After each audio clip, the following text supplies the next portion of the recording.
What is up YouTube, and welcome back to another 7 Nights Rebirth video. And as you guys know, we do have a ton of events going on for the half anniversary for the game.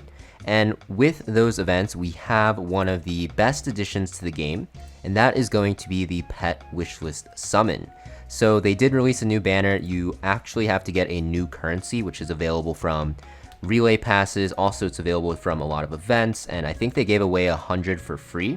I'll have the code in the subtitles right here. You can check it out. It's basically just 100 free wishlist summons. And with those summons, you're going to see that there's a separate banner. This banner is permanent, so this feature is going to be permanent. And of course, the summons are going to be different, right? The regular banner has the regular pet summon vouchers, the green ones, and the new one has the pet wishlist summon vouchers, which are blue. And what is different about this is that you can actually wishlist 4 pets now. And what ends up happening is when you get to 100 summons, you will be guaranteed that one of those 4 pets, right? So there's no 50-50. There's only going to be that 100 summon pity for one of the 4 that you wishlist. So today we're just going to be talking about which pets you're going to want to wishlist. Now, honestly, all of the pets are good, and there are some new pets that came out. We have Karam, which is going to be decreased damage taken and block rate. We have Merparo, which is going to be effect probability increase and effect hit rate increase, so you can land your CC more often or your death more often. We also have you, which is going to be defense down and increased healing down, so very strong for stopping those tank teams. And we also have boss vulnerability pet in Windy. So those are the 4 new pets. Now, I don't think all of them are worth going for, but I will say or tell you guys which pets I think you should definitely be going for as your top priority as a low spender, as a free-to-play player, whatever you are, because pets are very important. So I'm going to start with the farming pets, because you definitely want to make sure you have the farming pets on your wish list if you don't have them maxed. And there's 3 farming pets, right? We do have the gold farming pet in Mick, we also have the fodder farming pet in Airy, and we also have the accessory farming pet in Mole. So the 2 farming pets you're going to want to run in both of your farming teams, because in Nightmare you're running 2 teams, are going to be these 2. You want to run the fodder pet in Airy, and you want to run the accessory pet in Mole. So the accessory pet, pretty self-explanatory. Rings are super important in this game. Legendary rings are super OP, so if you don't have any of them for PvP, you definitely want to start farming them, and Mole will make it so that you can get them at a higher rate. Now, in terms of gold versus fodder, people have this misconception that gold is better, which is kind of true. Gold is very useful, but the thing is, when you're farming Nightmare, you will start running out of fodder, even if you run the Airy pet. If you don't run the Airy pet, you're going to find that you run out of fodder really quickly. So this is why I like the Airy pet over the gold pet. Most of the late game, end game players, the whales even, run this setup, these 2 pets. If you, however, want to run the gold pet because you feel like it's better, really up to you. There's nothing wrong with it.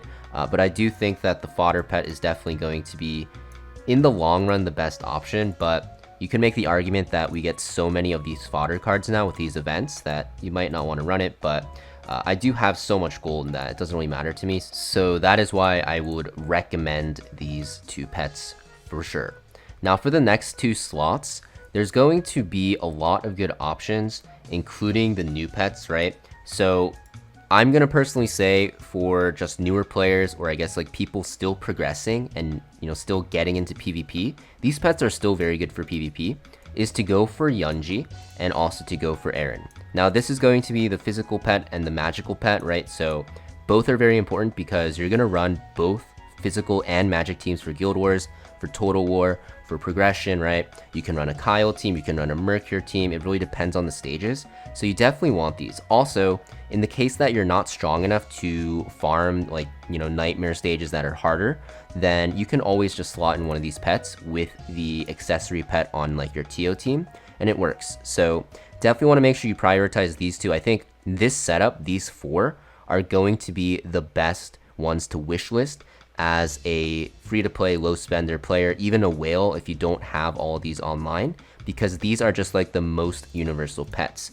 Now, I will mention some honorable mentions or some pets that you might want to go for if you find the need for them. So a very good option is going to be Dello. Delo's a crit pet. This is going to be good for some PvE content, especially like Advent Expedition where you want to boost your crit rate. However, it's not as much damage as the physical and magic boost, so not the best option in my opinion. You could also go for something like a Rue here, really good for those tank teams, especially the ones that like to use Platin because Platin scales with defense and really powerful. However, there is a new tank pet out, right? We do have the Karam pet. And I think this might actually be better because damage taken decreased and block rate up is pretty good. But I think it's so close that it probably doesn't matter too much. You don't have to replace your Rue. But I will say, this pet, like the tank pets, they're not really good to go for on your wish list. If you have them, great. But the reason why you don't want to wishlist them is because unless you're a whale, it's really hard to run tank teams in PvP because you need to have like pretty much everything at Transcendence 6. You need your Rudy, your Platin, your Lina, your Alice, your Karma, right? And that way the tank teams can actually survive because they really need stats. So I don't really recommend them. I think instead of that, a really good option is going to be this pet here, Mirparo. This is going to be absolutely crazy for PvP because this is just going to boost the chance of your skills, your CCs, your death landing. So it's going to be good for not only PvP, it's going to be amazing for PvP, but it's going to be very good for death teams when you're pushing adventure, and even if you're pushing tower with a death team, this is going to be very powerful. Another good option is going to be this one, Windy, boss damage taken. So this is going to be very good for a lot of those stages where you want to hit bosses, right? So very good option there. And then you also have the new one in U.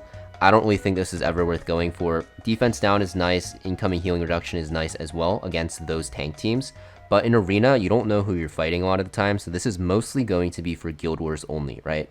Because that is the only area of content in PvP where you know what team you're fighting against. So if you want a pet specifically for Guild Wars, I guess you can go for you. I think it's mostly going to be for the whales out there, so not really worth going for unless, like I said, you're whale. Now that leaves the 3 other pets, so we have Pike here. Pike is going to be decent for those tank teams as well. It's just the worst version of Rue because that effect resistance is nice, but just getting more defense is better because the effect resistance gets countered very easily by effect hit rate. We also have Kree. So Kree is pretty good for death teams because of the effect hit rate and attack. But now because we have the addition of Mirparo, I think you're always going to want to run this over Kree. So I don't think Kree is worth going for either. We also have Ritual, weakness hit chance, damage dealt increase. Good for like those castle rush teams where you need a lot of weakness hit chance to hit the main boss.